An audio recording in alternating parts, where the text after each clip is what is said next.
El parletón. Amigas, amigos, bienvenidos. Bienvenidos a la tercera y última parte del parletón Andel y Quito. La última parte, llegaron al final, lo lograron. Lo lograron. Todos los que nos acompañaron durante toda esta larga travesía, queremos mandarle un fuerte abrazo. Ha sido un bonito parletón.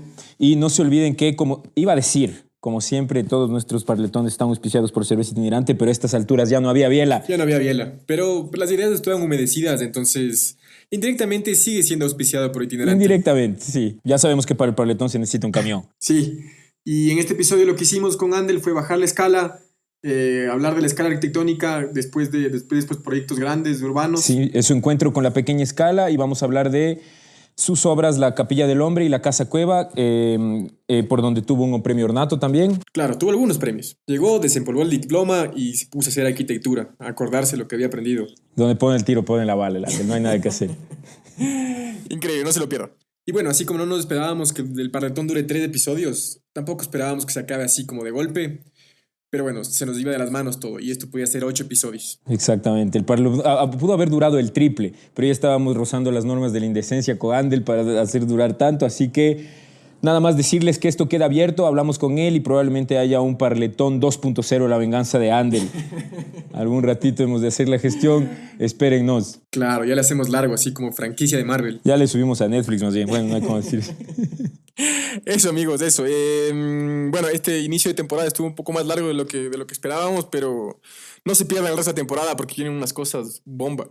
Todo bomba, todo bárbaro. Todo bomba. Eso, panas. Bienvenidos. Disfrútenlo. Disfruten. Nos vemos pronto. Adiós.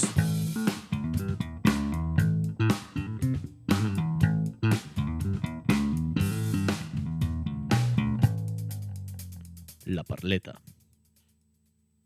Y yo cuando recuerdo esto, lo recuerdo con sentimiento, porque si no hubiera pasado eso, el parque no existía.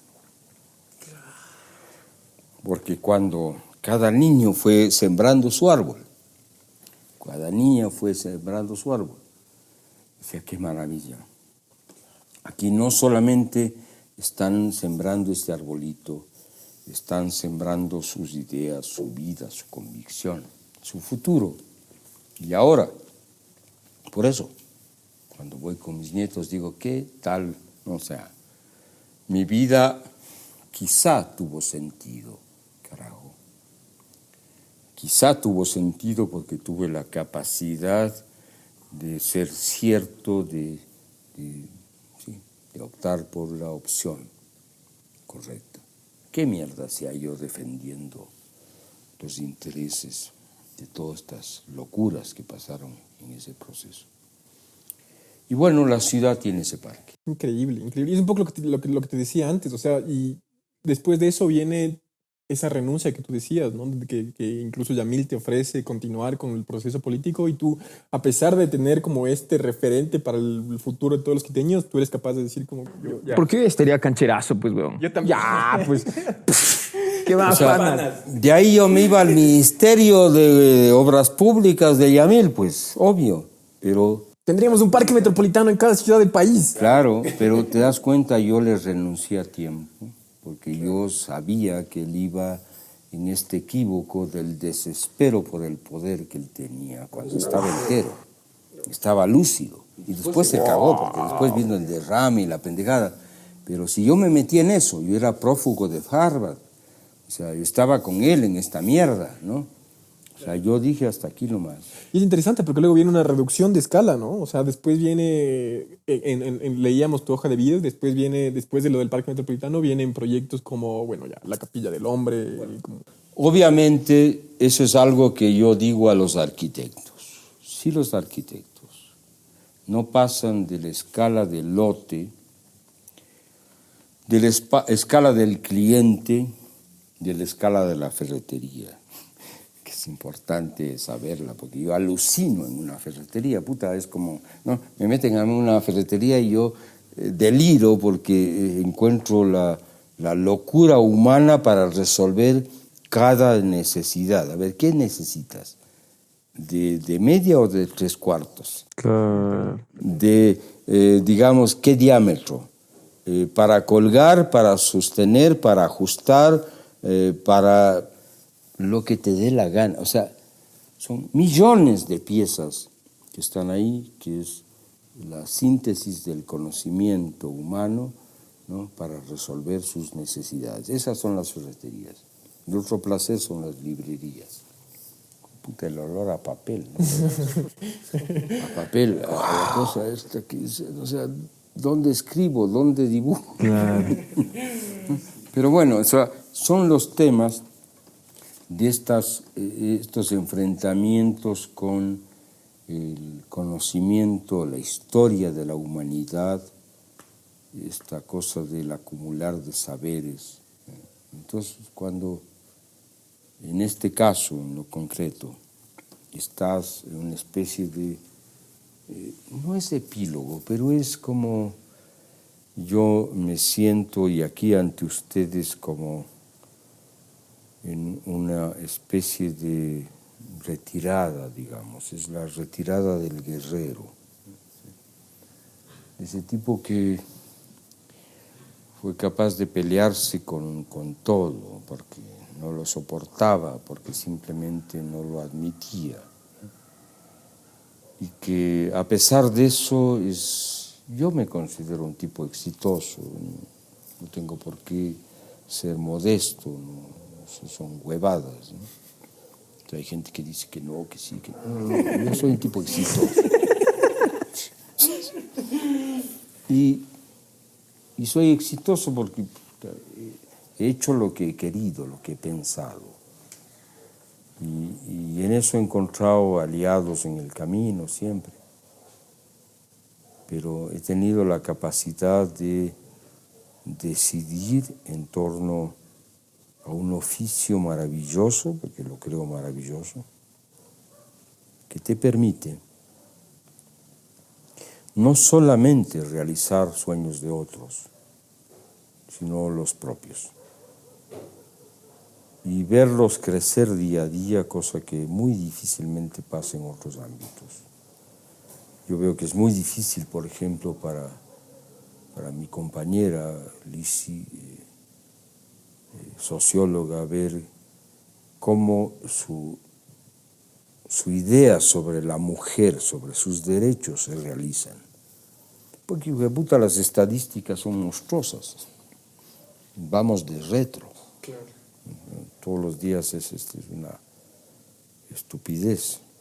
Cuando tú vas a una obra que la asumes, que la has diseñado y te dan el privilegio de construirla, tú ves que cada día a día florece. Y si tú más bien te atrasaste, jue madres, eso está más adelante que ti y tienes que tomar decisiones. Y eso todos los días te maravilla porque dices, carajo, qué maravilla, o sea, ya no es idea, es realidad. Y además es una realidad que es el envolvente para seres humanos maravillosos. Es un envolvente.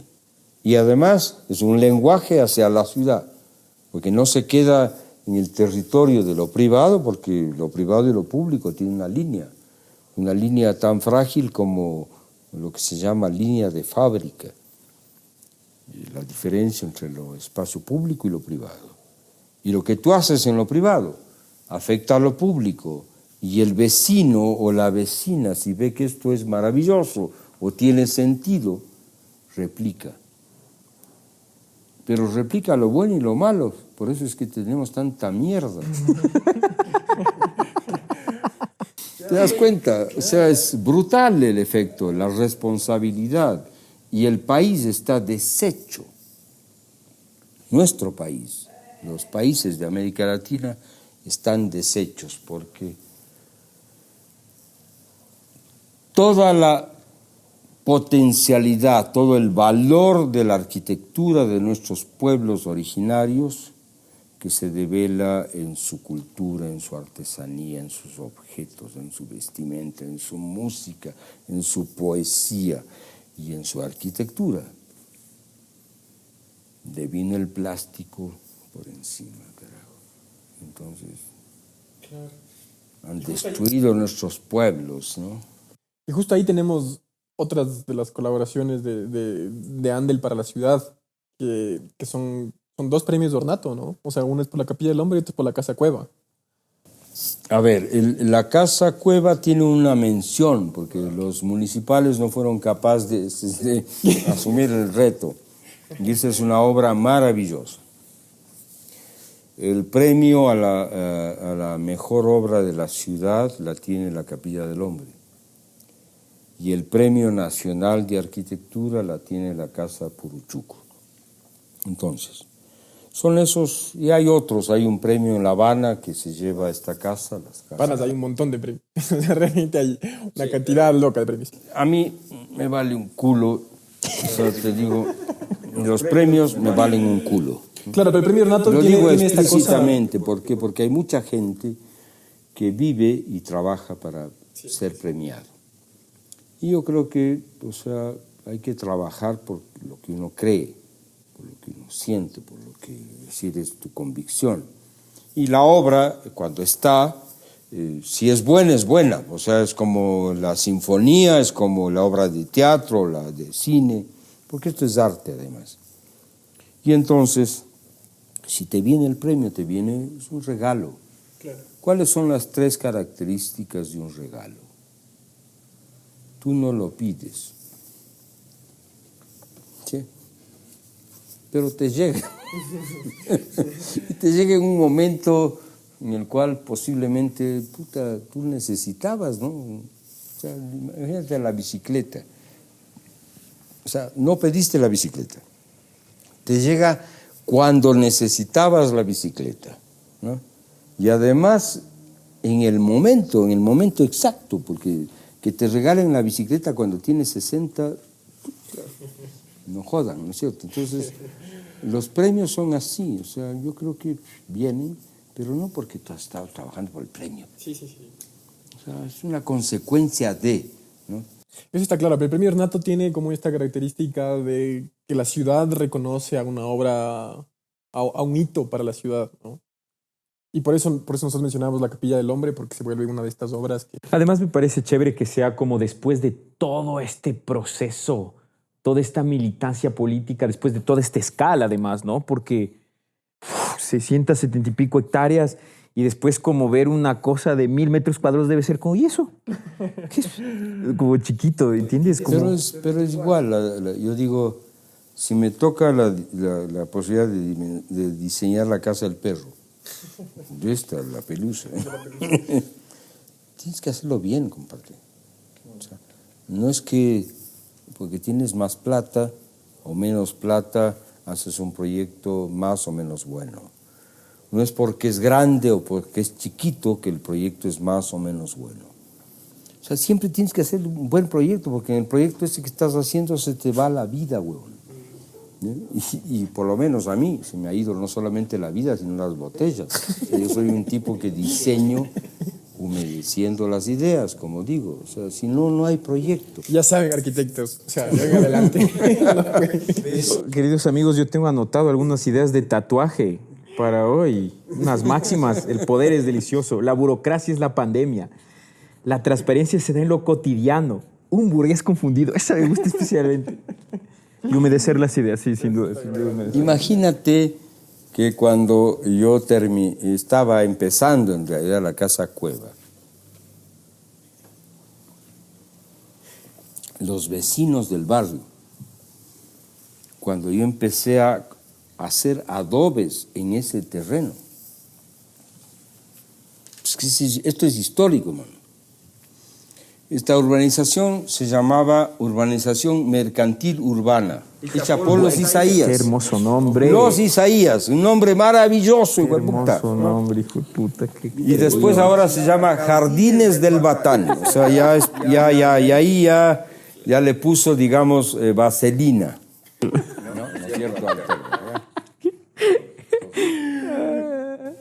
Cuando empecé la Casa Cueva, los propietarios de la urbanización vieron que yo estaba fabricando adobes en ese terreno. Y puta, se pusieron no solamente nerviosos, sino que mandaron una carta al alcalde de esa época, eso es año 94. ¿Sí?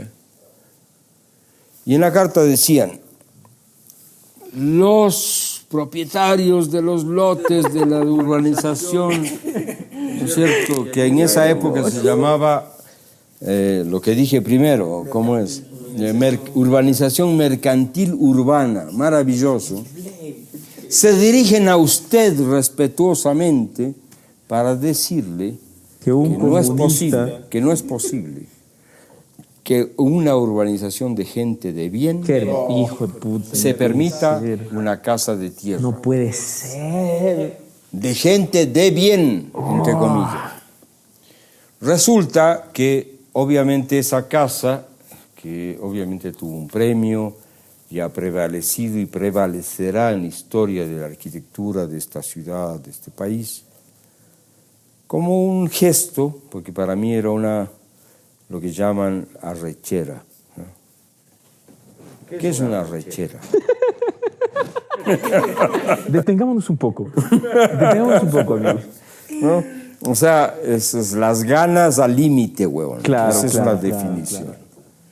Entonces, yo estaba con las ganas al límite y tenía un rollo con la burguesía de ese barrio donde veía los Diamond Beach que florecían por todo. Claro, para entonces se estaban construyendo ya cosas. Estaban esas cosas, claro. Ya había varias construcciones. Y entonces me propongo hacer una pieza que no quería ver el entorno porque era pura mierda. Pura mierda. Que era una casa para adentro y que además era en tierra. Porque además la gerente propietaria de ese proyecto, Magdalena Cueva, que vive y posiblemente escuchará esta historia, es una mujer que decidió que su casa tenía que ser en tierra. Ella es ceramista. Entonces, claro, era como dar yo digo, a ver, si tú a alguien que es ceramista le propones hacer una casa en tierra, juguemos al chancho en lodo, digamos, ¿no es cierto? O sea, el placer total. Y empezamos, hicimos, y está, ahí está. Pero, de hecho, yo creo que es una pieza que si alguien va a la urbanización mercantil urbana o Jardines del Batán a ver algo, va a ver la casa Cueva y no el resto de expresiones de la arquitectura moderna que, ¿no es cierto?, abruman por esta especie de fantoche, porque es un fantoche en el cual, y ahora voy a hablar de la arquitectura moderna. Vamos, alístense, hidrátense, humedezcan estas ideas. Imagínate. Nos fuimos. No, mucha mierda. No. Esto da para rato, ustedes decidirán. Nosotros más o menos queríamos seguir como la línea cronológica y bueno, después de esto pensábamos hablar un poco de esa siguiente faceta importante para nosotros especialmente, que es tu faceta como académico, como profesor, y que es como te llegamos a conocer, porque es en el 2011 que asumes el cargo de director en la carrera de arquitectura en la Católica. Y entonces me imagino que esa es otra experiencia nueva, de nuevo, o sea, como a compartir todo esto que has venido ganando como experiencia a las siguientes generaciones. Qué bueno que estás atento, loco. Yo ya me dejé llevar por la ebriedad de la historia. Bueno, él sigue el guión. Él sigue el guión, claro que sí. Yo el guión ese lo respeto y agradezco porque sin duda... Lo que pasa es que nuestro productor, nuestro jefe nos dijo, chicos, es un episodio. Bueno, aquí tienes para varios. Aquí tienes para varios y tú lo cortas cuando quieres. Tú lo cortas para cuando quieres, reitero, pero esa es otra etapa. O sea, eso es una historia aparte que te la voy a contar algún momento en Despacito y que hoy día solamente, te adelanto, cuando yo, mi experiencia como profesor, como académico, se inicia en el año 1976, cuando hay un profesor de la Facultad de Arquitectura de la Universidad Central que se enferma y me nombra su asistente de cátedra y me dice que yo le reemplace en estos periodos en los cuales él se sentía mal. Y yo voy a ese reto, asumo, jovencito, tendría 20 y pico de años, y lo que tengo es un miedo atroz. O sea, yo después de esas clases decidí nunca ser profesor. Me corría de esa mierda porque, te digo claro, mis alumnos eran todos mayores que mí y eran unos hijos de puta. O sea, todos eran una cosa complicadísima. O sea, ellos habían recorrido vuelta y media, digamos. Y yo estaba ahí tratando de decir algo y era imposible. Me sentí tan huevón, o sea, tan así de este porte, así, ¿no? Chiquitico, que decidí renunciar y ya. Y entonces decidí que nunca más. Y bueno, pasaron los años y el año 86, cuando vuelvo de Bolivia, con esta experiencia que era política, no era de arquitecto, yo armo una carpeta porque necesitaba trabajo y la presento a la Universidad Central del Ecuador, a la Facultad de Arquitectura y Urbanismo. Hijo de madre, me di modos, es la única vez que he hecho una carpeta así tan bien hechita, o sea, con todo lo que había hecho, como para que me tomen en cuenta, ¿no? En esa época, estoy hablando de 1986, con algunas fotitos, algunas cosas que hablaban de una actividad interesante, ¿no es cierto? Bah, te acorto el cuento. Presento la carpeta, espero un mes, 2 meses, 1 año, 2 años, nunca respuesta. Así es nuestra Universidad Central del Ecuador. Nunca, ni siquiera la carta que diga, señor arquitecto, hemos recibido su carpeta, no nos interesa porque es un huevón. Usted es un huevón, así que no nos interesa, ¿ya?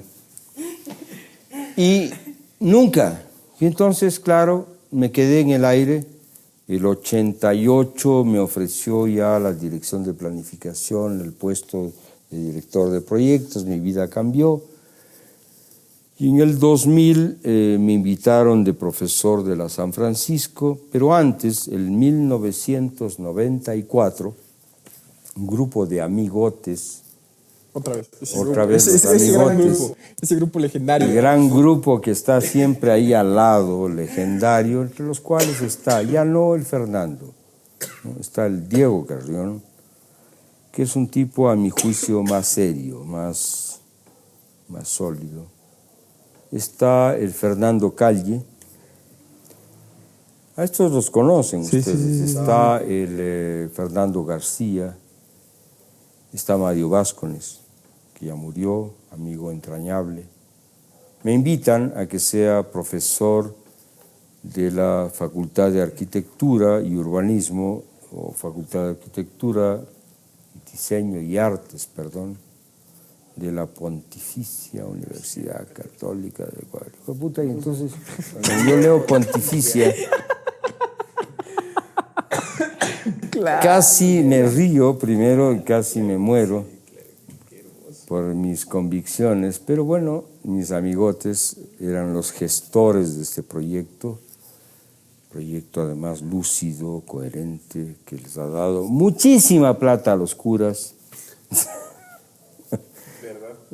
Y bueno, yo pienso que también conocimiento a muchos miles de jóvenes que han salido de ahí como ustedes. Yo no tengo ahí el menor reparo en decirlo porque creo que he sido parte de ese proyecto. Yo entregué parte de mi vida para eso y estuve solo para terminar, 25 años. El año 1994 inauguramos las clases con Mario Vázquez, Diego Carrión y yo fui profesor desde el primer día. Desde el inicio de la carrera. Fundador. No autoridad, simplemente profesorcito.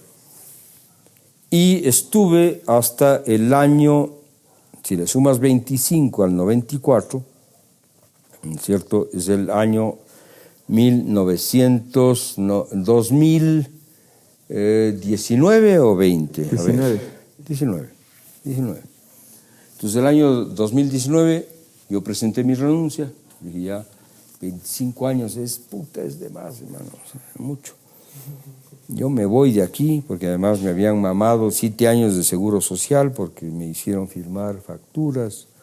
Los curas son vivísimos, ¿no? O sea, yo trabajé 7 años, no como funcionario, a pesar de dar clases todos los días. Yo era contratado como por honorarios. Claro. Mamada, porque la ley establece que al tercer mes que tú estás contratado de manera continua, tienes derecho a ser ya de planta. Claro. Los curas se pasaron por el forro y tuve 7 años. Esa es la iglesia, compadre. La iglesia es maravillosa. Entonces, bueno, yo perdí ahí, pero renuncié. El año 19 renuncié y soy feliz de haber renunciado. Pero di mi vida 25 años a la docencia. Todos los días, 7 de la mañana salía de aquí, cohete, estaba 7:30 para empezar clases, ¿no? Taller, o 6 de la tarde hasta la noche. Esa es otra historia maravillosa, por la cual puedo efectivamente decir que tengo la posibilidad, digamos, de afirmar algunas cosas sobre una universidad que no sirve para un culo. Esta, la católica y las universidades del país, o decir, por ejemplo, que la universidad no está ligada a los procesos reales de la sociedad y no responde, por tanto, a sus necesidades. Y lo que hace es reproducir sistema, ¿sí? Lo cual supone que el sistema tiene aliados, entre ellos las universidades. Pero cuando digo que no sirve para un culo, no digo que despectivamente, no digo que el valor de una universidad, que seguramente por lo que he dicho me van a hacer un juicio. Podemos editarle igual si quieres. No sé, eso es una atribución de ustedes, pero a lo que me voy, a lo que me refiero, es que la universidad ecuatoriana y de América Latina y del mundo, si no se replantea su función en términos de que la sapiencia, el conocimiento, no es privilegio del poder, ¿sí? El conocimiento, si no se transmite abajo, ¿sí?, no transforma nada. Si el conocimiento solamente se transmite a los sectores que tienen el poder por su condición social, económica, etc., estás volviendo a lo mismo. Y si no además eres crítica respecto de lo que pasa afuera, el último acto heroico de la católica, bendecido, digo yo, importante, fue su participación en las jornadas de octubre del año pasado. No pasado, 2019. El único gesto heroico. De resto siempre estuvo al margen. Cuando nosotros estallamos en arquitectura para cambiar el modelo académico, hicimos una marcha negra. Eso debe ser 20 años, joder, ¿no? Fue en 2000 más o menos. Y obligamos a que las autoridades de la Universidad Católica entiendan que nuestro proyecto, porque cuando digo nuestro, porque yo he estado involucrado de manera personal y directa en la formulación de la propuesta de arquitectura de la Católica. nos cortaron el presupuesto, nos cortaron las autoridades, y manipularon, hicieron todo para controlar la Facultad de Arquitectura, Diseño y Artes. Y nosotros nos paramos de negro, y yo cargaba un ataúd y les boté ahí encima de la puerta de la Universidad Católica. Y me paré encima de lo que había una loseta en la entrada, hay unas fotos ahí, ¿no? Diciéndole curas miserables, ¿no? O sea, ¿te imaginas? Por lo tanto, yo no soy alcahuete de nada ni de nadie. Y en la Católica, el proyecto de la Facultad de Arquitectura, un proyecto bien estructurado, ¿no? Que tenía de inicio unas libertades, de repente, ¡pac!, el negocio. Fue madre el negocio. Nos quitaron todas las atribuciones. Decidieron allá, en el Vaticano, como se dice. No me jodan. Esa fue la razón por la que abandonaste. Ahí, no, eso pasó en el 2000, hace 20 años. Después pasaron muchas cosas. Yo abandoné por viejo. o sea, hay que reconocerse, compadre. O sea, yo estoy viejo, ¿no? Viejo, sí, para mí mismo, porque tú ves como la vejez es implacable, ¿no? Pero ese abandono supuso una decisión. Yo buscaba otros espacios. O sea, le digo, a ver, por viejo, porque viejo sabio, pero, o sea, no viejo de mierda, ¿no? Yo decido renunciar a la Católica porque necesitaba empezar a trabajar otras cosas. Y en eso estoy, o sea, es complicado. Es hurgarse a ti mismo, meterse con el enemigo principal. Ese. Eres el enemigo principal, no hay otro. O sea, el enemigo principal eres tú mismo, compadre. Entonces métete contigo mismo. Empieza a escribir. Lee, por favor, mi último libro de 20 cuentos que parecen, o 20 historias. Lo vi ahí. No sabía que era tuyo. Sí, pues esas son las producciones en las que estoy. O sea, ahora estoy 20 historias que parecen cuentos, ¿cierto? en estas cosas que son decir lo que la vida te permite decir ahora, sin límites. Porque claro, ya la vejez es como también una especie de espacio de reconocimiento, de autorreconocimiento de tus flaquezas, que son muchas, debilidades de cuerpo. O sea, sientes que, cuando antes saltabas del andamio, y caías parado así, biencito, ¿no? Y ahora hazlo, ¿eh? Sube las gradas de la obra, o sea, es complicado. Sientes que tu cuerpo te habla todos los días. Sin embargo de eso, dices, yo estoy vivo. Y estas que son debilidades del cuerpo no son del espíritu. ¿Sí? Amigo, se va a alargar esto. Lo del espíritu, empieza en un proceso de un fortalecimiento estúpido. Yo cada día entiendo y florezco porque digo, mierda, haces una revisión histórica de tu vida y dices, en este momento, tú hiciste esto, ¿fue lo correcto o no? ¿Eh? Y entonces, no hay aquí mea culpa. Hay una especie de, yo diría, valoración responsable de lo acontecido, pero al mismo tiempo sabes cuál es exactamente tu lado flaco o tu fortaleza.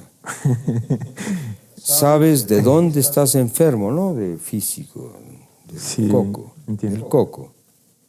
Y sabes a qué apuntas. Y yo sé clarito que apunto a unas cosas que son realmente en este momento aquello por lo cual es como decir, dejémonos de mentirnos. ¿Sí? Ahorita estoy en la edad en la cual puedo decirles a ustedes, basta de tanta mariquera, en el sentido no de xenofobia, no de esta actitud estúpida de machos, ¿no? Sino en esta locura de déjate de huevadas, o sea. Entonces, ya me parece prudente que el tiempo que nos queda por vivir, que es poco, sea lúcido. Y aquello que tengas que hacer y decir no sean espacios en los cuales te convocan, o te viene alguien y te dice, mira, hazme la casita. Yo no necesito hacer la casita de nadie. Ya no. Hazme la fábrica. No, ya no necesito hacer la fábrica de nadie. Hazme el edificio. No. ¿Te das cuenta? ¿Qué necesito hacer? Ya no son esos territorios en los cuales se me fue la vida haciendo esas cosas. Yo he hecho casitas, he hecho fábricas, he hecho edificios, he hecho oficinas, he hecho territorios como Quitumbe o el Parque Metropolitano. Entonces, ¿qué es lo que tienes que hacer ahora? ¿Cuáles son tus nuevas obras? Tus obras no son tangibles, son intangibles. Tus obras no son edificios, son ideas. Construye las nuevas catedrales, las nuevas ideas, las nuevas propuestas que son las que en definitiva van a articular, o sea, las nuevas catedrales de las ideas son las que nos van a permitir cambiar y transformar el mundo. Un mundo absolutamente desigual, estúpido, insoportable. ¿Ya? Entonces, a eso me voy a dedicar. Ese sí es un reto. Cuando alguien me dice, a ver, ¿qué quieres hacer? Ya no es el proyectito de la casa en el lote. ¿Cuál es la idea que tienes respecto de cómo, ¿no es cierto?, cambiamos? No cambiamos. Cambiar es esto, aquí y acá. Eso es cambiar. Transformar. Destruir. Para construir. Entonces estoy jodido, ¿ves? Estoy bien ocupado. Hijo de puta. Estás bien ocupado. Sí, es verdad. Ander, qué conmovedor, weón, te tengo que decir. Es chistoso porque en serio yo hace años ya le boté ni vi esa huevada del guión. Pero es lindo porque, ¿sabes qué? Ayer cuando discutíamos con el José, pensábamos, siempre nos interesa como pensar un poco en el cierre, ¿no? Como cómo cierras una conversación que sea interesante y tal. Y claro, esta ha tenido muchas digresiones muy interesantes, pero me conmueve realmente que nos hayas compartido este pedacito de ti ahora, ¿no? Porque de algún modo, sin quererlo, creo que es como un poco un pedacito que necesita, yo me pongo en mi posición de joven, relativamente joven, como me gusta esa especie de dejo sutil, como de punto suspensivo, porque de algún modo nosotros decíamos, ¿y cuáles son los problemas de la ciudad? Ande la hora, Calderón no tiene un solo parque, todo está mal, como un poco esta posición desesperada, ¿no? ¿Me entiendes? Un poco como de urgencia que tenemos hablando desde nuestra profesión. Y nada, solo agradecerte porque es súper fuerte lo que nos dijiste y me siento muy, muy agradecido, la verdad. Sí. Con mucha gratitud. Yo sé que todos estos momentos son como parte de un epílogo. Y lo que ahora les he dicho a ustedes es como decirme a mí mismo y al mismo tiempo rebasar esa frontera, o sea, esto es público, se convierte en público. Y tiene todo el derecho de ser público, porque no hay límite. O sea, ustedes deben actuar sin censura. Sin censura. O sea, yo he dicho cosas muy fuertes. Sí. En donde instituciones pueden sentirse agredidas. Algunas instituciones. Y por tanto, yo digo sin censura porque yo tengo mis convicciones, ¿no? Y las convicciones son de vida. O sea, yo no estoy alcahueteándome a mí mismo, ni a nadie, ni a nada. Por lo tanto, estas son como espacios, son como oportunidades en los cuales yo mismo me siento convocado a una especie de revisión personal. Y uno no habla porque no sé quién está la audiencia, menos o más.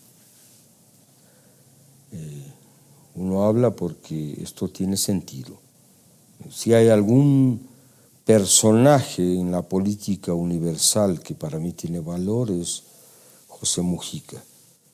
Y en él he visto esa conducta de siempre ser el mismo, de no solamente habiendo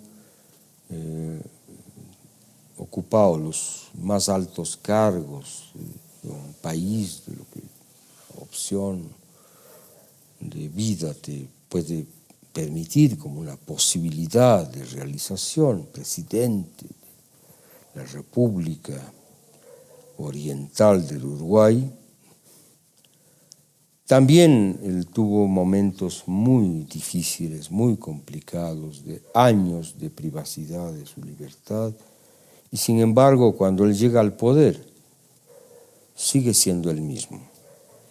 Y no hay vendetta, no hay venganza, hay lucidez, hay madurez. Y cuando él le dice a su torturador, ¿tú crees que yo podría hacerte lo mismo que tú me hiciste a mí? Ahí lo cagó.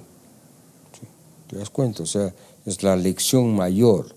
No es que con el poder tú tienes que hacer el uso estúpido, indiscriminado de la fuerza, ¿no?, del poder. Entonces, ese es un referente para mí. Y creo que en mi vida, claro, en otra escala, porque te estoy hablando de un personaje que ni por idea puede compararse con la altura de Mujica, sin embargo, creo que seguimos esa línea, ese paso. Y yo por lo menos creo que lo hecho está. Los testimonios están. La obra está. La idea también está en blanco y negro. También está grabada. Y lo que queda, a mi juicio, es que ojalá la comunicación en el planeta tenga la capacidad de acceder, de escuchar a este tipo de propuestas, de programas. Porque es tanta mierda la que escuchamos todos los días, que nuestro cerebro está lleno de estupideces. Yo tengo muchas dudas sobre aquello que está pasando en millones de niños y niñas que todos los días reciben toneladas, ¿no?, de mensajes estúpidos. Y entonces, obviamente, nos queda, ¿qué haces contra eso? ¿Qué haces? O sea, estás nadando contra corriente. Mientras tú haces una pieza ecológica en Galápagos que tiene 160 metros cuadrados, hay miles de millones de construcción de mierda que se hace en el planeta, todos los días. O sea, la lucha es desigual. Mientras la palabra de una niña, de un niño, de una mujer que tiene una dosis de sensatez, autenticidad, dice algo en el planeta, hay miles de millones de bytes y de espacios y de imágenes que inundan el cerebro de la población. Guerra desigual. Mientras nosotros en cada gesto tratamos de que lo fundamental, que es esto del contacto de la piel, de mirarse a los ojos, de que la palabra tenga sentido, de que la vida tenga sentido, tienes un andamiaje brutal por el cual lo que vale es qué tienes, cuánto vales, ¿no? Qué exhibes, qué compras, qué vendes. ¡Fue puta! Entonces, ¿cómo, en definitiva, cambias el derrotero de esta tendencia estúpida, brutal? Entonces, yo creo, y por eso el tiempo que compartimos ahora tiene sentido y tiene valor. Porque si esto, por ejemplo, puede ser un mensaje a alguien que quiere ser en su vida, tener sentido, te lleva al hecho de que no necesariamente el que se somete es exitoso. No necesariamente el que hace lo que cree, ¿no?, deja de ser exitoso. ¿Te das cuenta? O sea, yo soy una persona que he dicho lo que siento y lo que pienso, y creo que eso me ha permitido vivir dignamente, contra viento y marea, peleándola. Pero soy feliz. Esto, por lo tanto, el éxito, ¿cuál es el éxito? ¿Cuál es la noción de éxito? O qué mierda es el éxito, más bien dicho. ¿Acaso esa palabra no debería estar ligada a una posibilidad de cambiarla por realización? No sé. Sí, el éxito está como condicionado, ¿no? Creo yo. Entonces digo, de repente los jóvenes, los niños deberían saber que hay personas que sin ponerse de rodillas, sin tener que taparse la boca, sin tener que dejar de pensar, somos exitosos. Qué lindo lo que dices. ¿Te das cuenta? No, entonces, pégale una bofetada a toda esta mierda. O sea, igual tengo ganas de hacer un evento para conmemorar a todos los niños que fueron a sembrar el árbol, ¿sabes? Me quedé pensando ¿te en das eso. cuenta? Entonces, es una huevada que no sepamos, ¿no? ¿qué es el éxito? Gracias, Andrés. Sí, o sea, realmente gracias, nada más que gratitud. Superó todas las expectativas de este. La Parleta.